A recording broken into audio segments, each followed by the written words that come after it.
Sebelum masuk Islam, saya dulu seorang yang aktif di gereja. Aktif dalam beberapa kegiatan-kegiatan gereja, termasuk mungkin bisa dibilang aktivis ya, yang ikut membantu penginjilan-penginjilan di gereja. Tidak mungkin saya bisa bersyahadat, karena dulu saya sangat-sangat fanatik. Bahkan pernah mengatakan mustahil saya masuk Islam. Ternyata Allah membuat saya bertekuk lutut. Akhirnya saya seperti menjilat ludah saya kembali.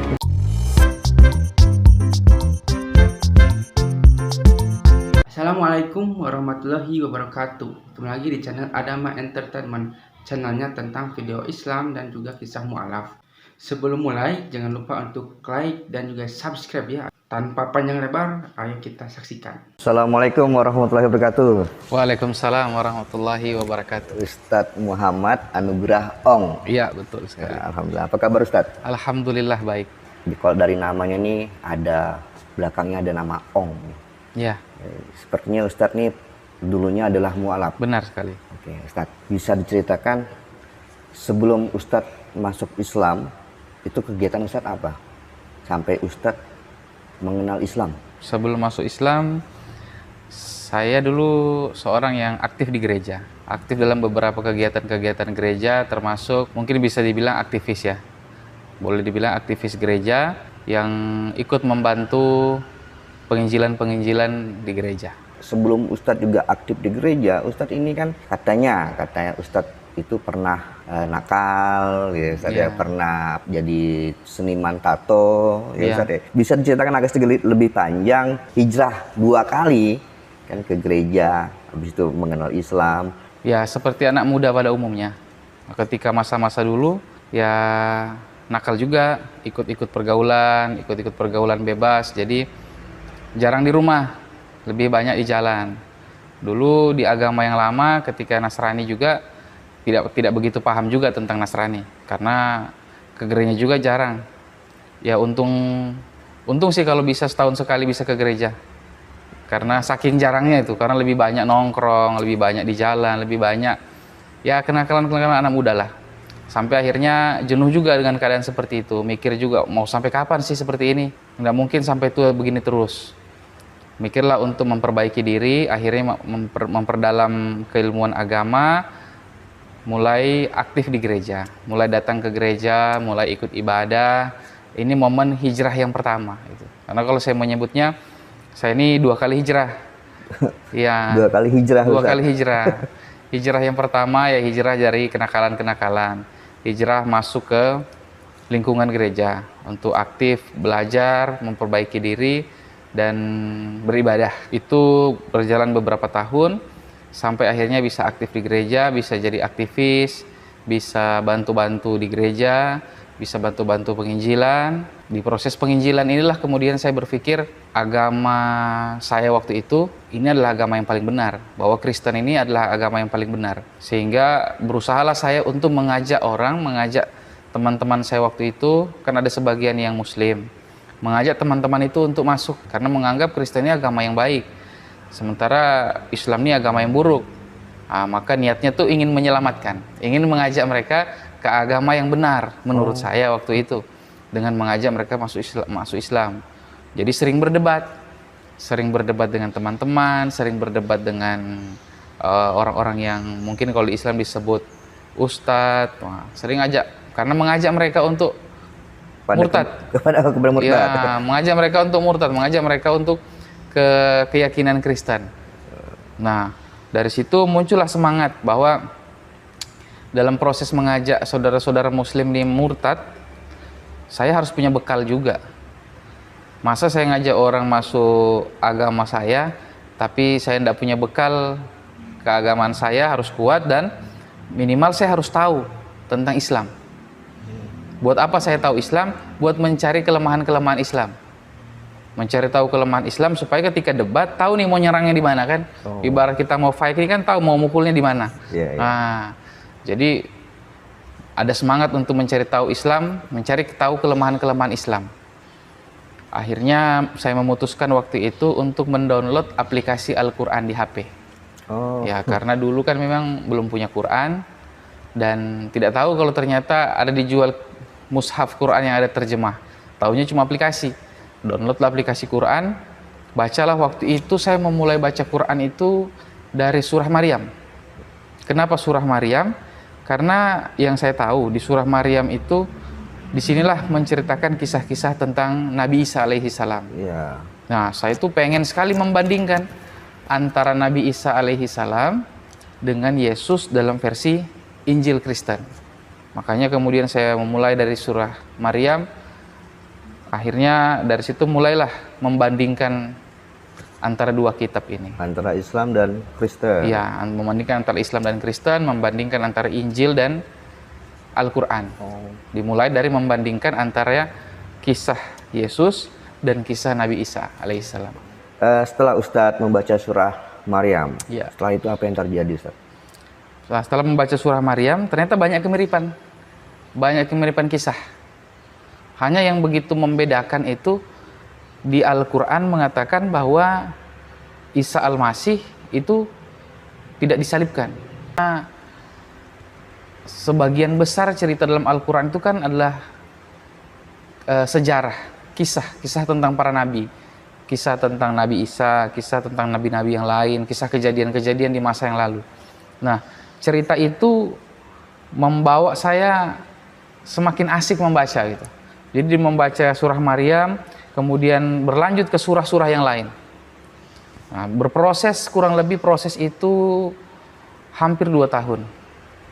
Nah, di proses ini lama-kelamaan saya merasa kok sepertinya saya bukan menemukan kesalahan dari Al-Quran, menemukan kelemahan dari Islam, tapi saya kok malah menemukan bahwa sepertinya banyak kemiripan antara apa yang ada di dalam Al-Quran dengan apa yang ada dalam Injil. Makin merasa kayak makin penasaran gitu. Ternyata di Al-Quran ini banyak tidak ada kesalahan di dalam Al-Quran. Ya. Memilih Islam sebagai agama yang benar. Wah, di proses itu menemukan akhirnya, disadarkan ya lebih tepatnya, bukan menemukan, disadarkan oleh Allah. Karena ayat-ayat itu dalam Injil saya sudah tahunya sejak lama, sejak dulu sudah tahu ayat-ayat itu. Tapi belum dipahamkan oleh Allah bahwa ayat-ayat itu tidak pernah mengatakan bahwa Yesus adalah Tuhan. Banyak ayat itu yang malah mengatakan bahwa Yesus ini berdoa kepada Allah Bapa. Ketika dia sebelum disalib dia berdoa, dia memintakan ampun untuk orang-orang yang menyakiti dia. Nah, jadi saya pikir kalau dia Tuhan, terus dia berdoa ke siapa? Dan dia sendiri menyebutkan bahwa dia itu beriman kepada Allah, bahwa dia diutus oleh Bapaknya. Siapa Bapaknya? Yang disebut oleh Allah. Nah, berarti dia utusan, dia bukan Tuhan. Nah, di situ saya semakin menemukan bahwa wah, ternyata saya yang salah ini. Bukan Al-Quran yang salah, saya yang salah. Jadi perlahan-lahan sedikit demi sedikit Allah menunjukkan kebenaran, bahwa menyadarkan saya bahwa apa yang selama ini saya pahami ternyata keliru. Nah, bagi saya itulah hidayah. Karena apa yang sudah saya tahu sejak lama tidak membuat saya sadar kecuali disadarkan oleh Allah. Misalnya nih ada minuman. Saya selama ini menyebutnya susu misalnya. Yeah. Ternyata ini bukan susu, tetapi teh. Oh, seperti itu perumpamaannya, Ustaz. Perumpamaannya. Tapi saya memandang dari sudut pandang saya bahwa ini susu. Tapi orang memandang bukan, ini teh. Berdebatlah kami. Sampai akhirnya ketika Allah membuka hijab itu, menyadarkan saya bahwa kenapa selama ini saya menyebut ini susu, padahal ini teh. Begitu. Nah, begitulah hidayah yang saya rasakan. Kenapa selama ini saya memahaminya seperti ini, padahal yang tertulis tidak seperti itu.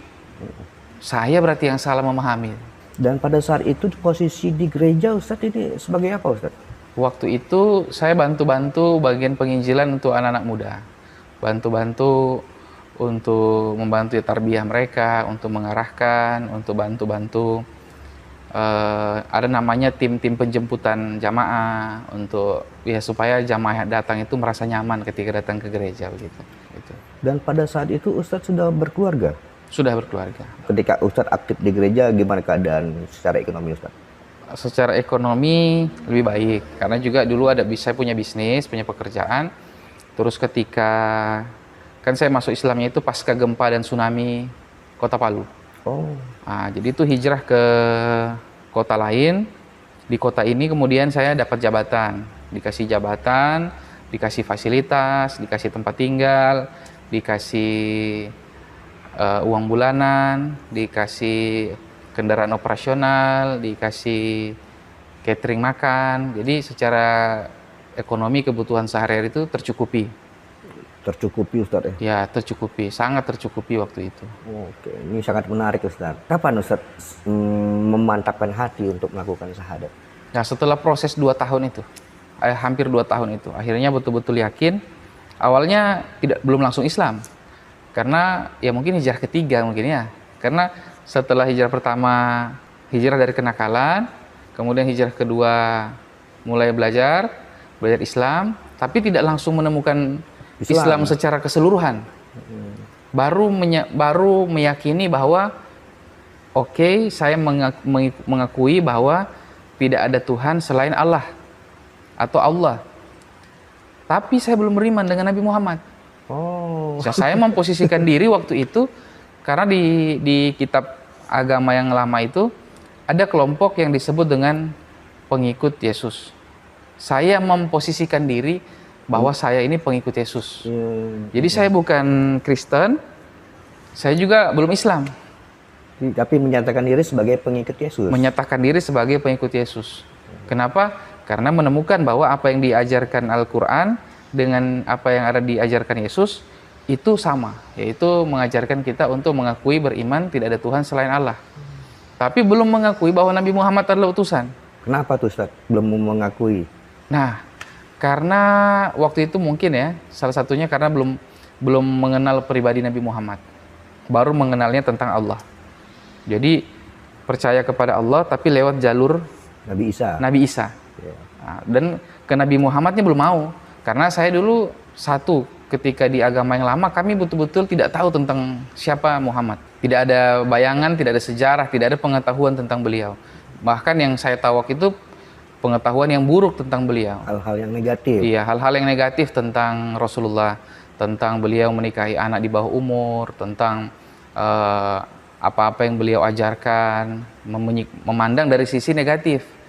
Akhirnya membuat saya tidak suka dengan Rasulullah.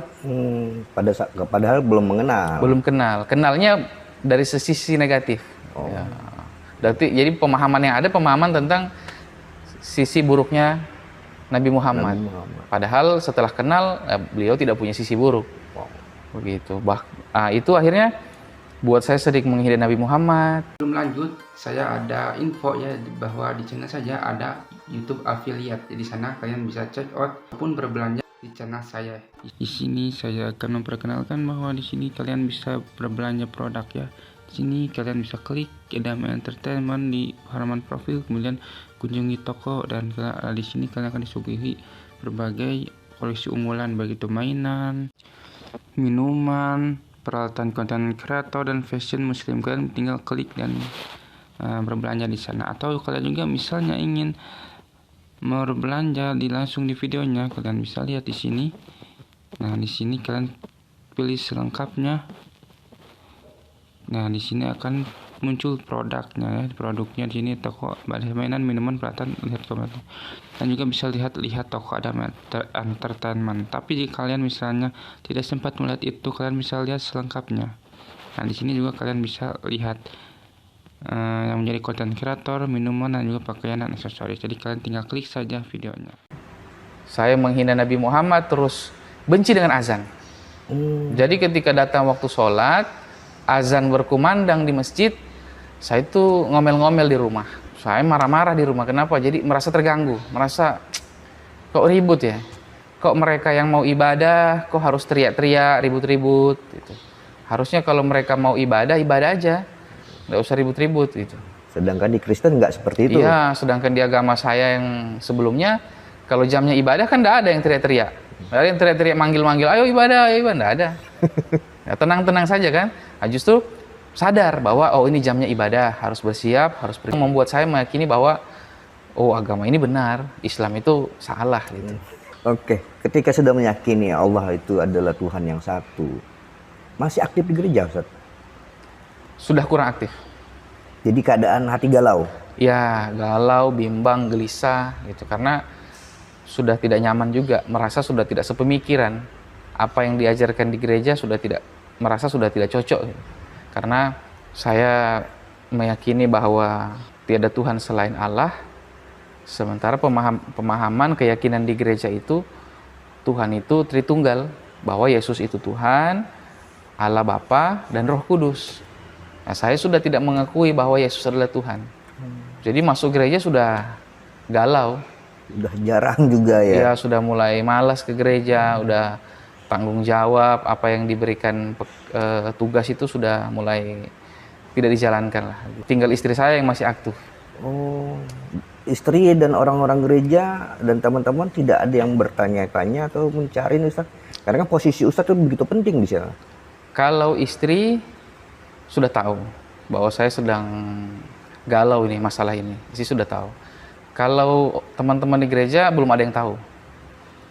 Nah, cuma memang mereka mungkin berpikir ada apa ini, kok tiba-tiba agak berubah, sikapnya mungkin agak lain gitu.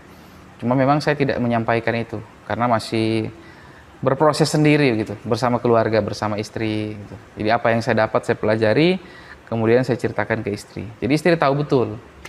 Pada saat itu tanggapan istri bagaimana Ustaz ketika Ustaz galau? Awalnya istri kurang menerima karena istri merasa nyaman dengan kepercayaan yang lama. Ustadz pernah cerita bahwa dulunya istri Ustadz adalah Muslim. Ya, sebelumnya Muslim.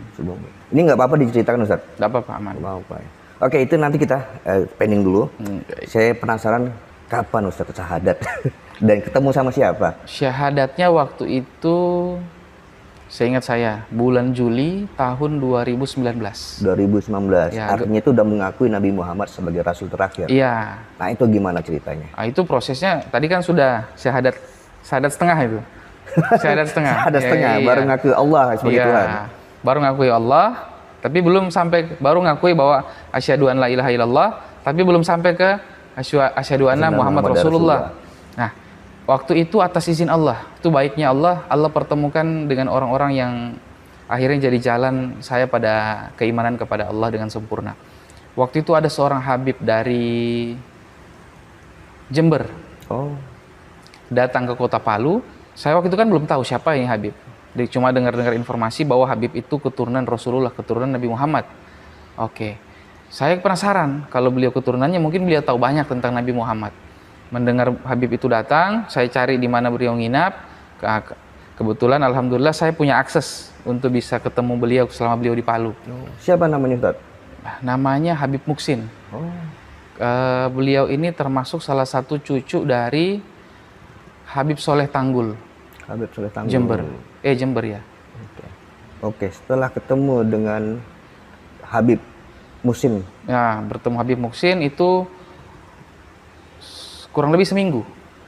Seminggu saya mengganggu waktu beliau dari jam 8 malam sampai kurang lebih jam 5 subuh.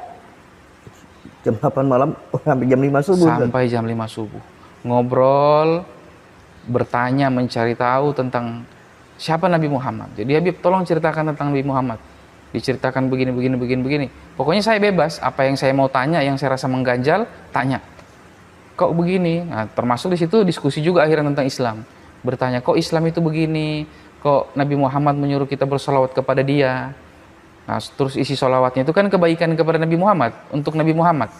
Terus kalau kita mendoakan Nabi Muhammad, terus yang mendoakan kita siapa? Dijelaskanlah sama Habib ini. Nah, setelah seminggu dijelaskan, kemudian setelah Habib itu pulang ke Tanggul, saya belajar lagi, mencari tahu tentang sirah, sejarah-sejarah tentang Nabi Muhammad. Ternyata menemukan bahwa benar apa yang diajarkan oleh Nabi Muhammad ini sama dengan apa yang diajarkan oleh Nabi Isa. Nabi Isa mengajarkan untuk kita beriman kepada Allah. Itu yang saya temukan setelah saya membandingkan Injil dan Al-Quran di awal. Kemudian setelah belajar lagi kepada Habib itu, menemukan juga bahwa Nabi Muhammad pun menyuruh kita untuk beriman kepada Allah. Jadi sama ini. Nah, dari situ kemudian saya menarik kesimpulan, kalau ajarannya sama, kemungkinan besar ini benar-benar Nabi juga. Saya cari lagi sumber-sumber dari sirah itu. Ternyata memang Nabi Muhammad ini menyempurnakan ibadah-ibadah yang pernah diajarkan oleh nabi-nabi sebelumnya. Nah, makanya kemudian di Islam dikatakan Nabi Muhammad itu adalah nabi penyempurna, nabi yang menyempurnakan risalah keislaman. Gitu. Akhirnya mantaplah hati ini untuk bersyahadat. Tapi tidak tahu lagi bagaimana cara syahadat. Dan mau bersyahadat kemana? Karena pergaulan saya kan Nasrani. Teman-teman Islam ada tapi tidak begitu banyak.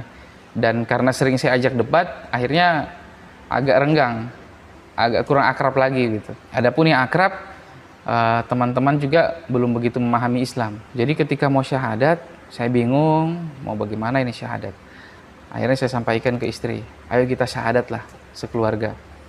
Disinilah istri tidak mau syahadat. Oh, kenapa Ustadz? Karena awalnya Islam nih. Iya, karena nyaman dengan agama yang lama. Merasa memiliki keluarga, dirangkul, diberi perhatian, diberikan kasih.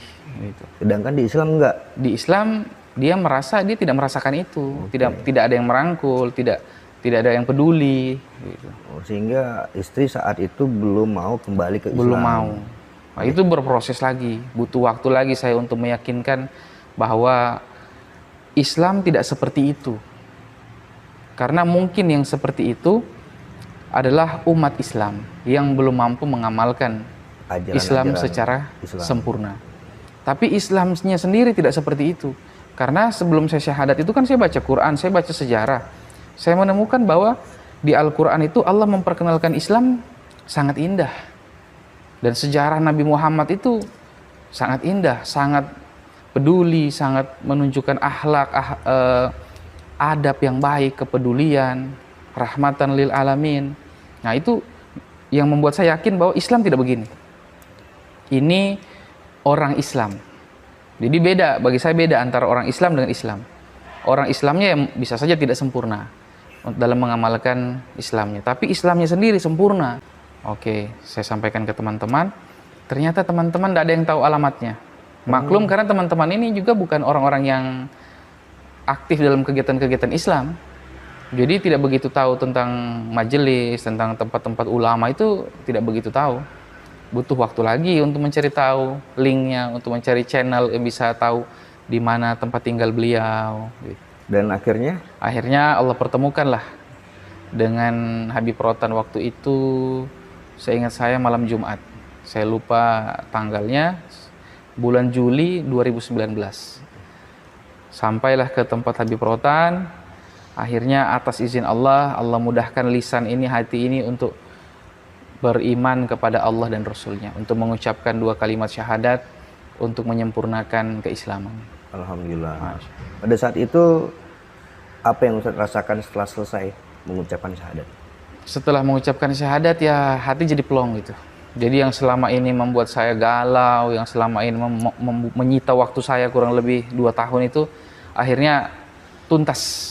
Benar-benar plong? Iya, akhirnya lega lah gitu. Ini akhirnya yang tadinya mencari kelemahan, akhirnya Allah tunjukkan kebenaran dengan membaca terjemah Al-Quran. Dan rasa ketenangan ini yang kayaknya yang mahal ya Ustaz ya? Sangat mahal. Sangat mahal. Bahkan ketika pertama kali berwudu ya waktu itu, padahal saya belum belajar nih ilmu tentang wudu, belum tahu niatnya. Ketika masuk waktu sholat, kan sudah harus sholat. Sementara ilmu sholat, ilmu wudu belum punya.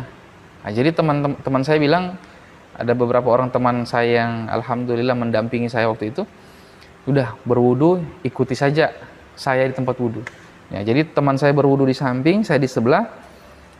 Saya ikut saja gerakannya, mana yang perlu pemahaman saya dulu dicuci. Dicuci, mana yang perlu dicuci nih, cuci tangan, cuci sampai ke siku, ke muka, semua. Ikuti. Masya Allahnya maha besar Allah. Ilmu minim, tidak tahu gerakannya, tidak tahu niatnya. Tapi saya betul-betul merasakan bahwa nikmat sekali berwudu ini. Sampai sekarang? Ada rasa yang ya tidak bisa saya ceritakan, bahwa ada kenikmatan tersendiri dalam berwudu itu. Akhirnya saya betul-betul rasa, nikmat sekali, berwudu ini nikmat. Nah, sepertilah kisahnya, bagaimana kan kisahnya ini sangat menginspirasi kita bahwa kita itu sebagai umat muslim, dengan adanya video ini kita itu menjadi terinspirasi bahwa kita itu bisa lebih baik lagi untuk menjadi seorang pribadi muslim yang lebih baik lagi. Dan dengan video ini juga mungkin kalian juga yang mungkin non muslim ya, yang menyaksikan ini, kalian juga mungkin ada gambaran seperti apa bahwa agama Kristen itu tidak selalu misalnya benar ya, karena banyak juga kontradiksi di sini.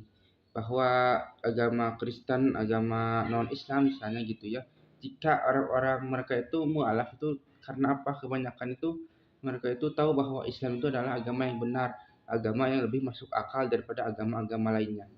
Dari mana kita itu bisa tahu hal itu ya, karena kita mempelajari Al-Quran dan mempelajari agama Islam gitu. Kita itu harus terbuka, harus berpikir terbuka, harus maksudnya kita itu harus mencerminkan bahwa kita itu sebenarnya itu Indonesia itu emang toleransi ya, tapi ketika kita dihadapkan dengan sesuatu agama gitu ya, kita harus mengkaji misalnya agama Kristen seperti ini, agama Hindu seperti ini, agama Islam juga seperti ini, dan berbeda-beda ya, karena di Indonesia itu banyak banyak sekali agama ya, tapi kebanyakan di channel ini adalah tentang agama dari non muslim ke muslim, dikarenakan agama Islam adalah agama yang paling sempurna di dunia ini. Sampai akhir zaman pun Al-Quran Al-Quran itu berkata bahwa Allah itu akan menjaga Al-Quran sampai hari akhir. Nah, semoga yang menonton video ini bisa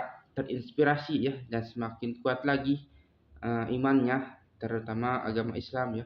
Dan jika yang nonton adalah non muslim juga, kalian cobalah untuk berpikiran terbuka dan seperti apakah Islam dan sebagainya. Jangan sampai kita itu banyak kan ada seperti Islamofobia dan sebagainya, tidak suka kerudung, tidak suka pengajian, tidak suka apapun yang padahal kan kita menjalankan agamanya masing-masing. Tapi jangan sampai kita itu sampai apa sih, intoleransi. Nah, seperti itu. Nah, bagi kalian yang belum subscribe juga ya, silakan itu subscribe dan juga like dan juga komentar ya, agar kita itu bisa bersilaturahmi. Agar kita itu, karena di kolom komentar ini ya, di channel ini kebanyakan itu agama muslim dan non muslim itu suka ada ya, dan suka ada yang membalas dan sebagainya. Dan kemungkinan dan jika ada misalnya kata-kata atau komentar-komentar yang sangat bagus ya, mungkin saya akan melike-nya. Nah, seperti itulah bagaimana kisahnya ya. Dan jika kalian suka, jangan lupa untuk like, comment, dan subscribe ya. Dan nantikan video saya selanjutnya. Wassalamualaikum warahmatullahi wabarakatuh.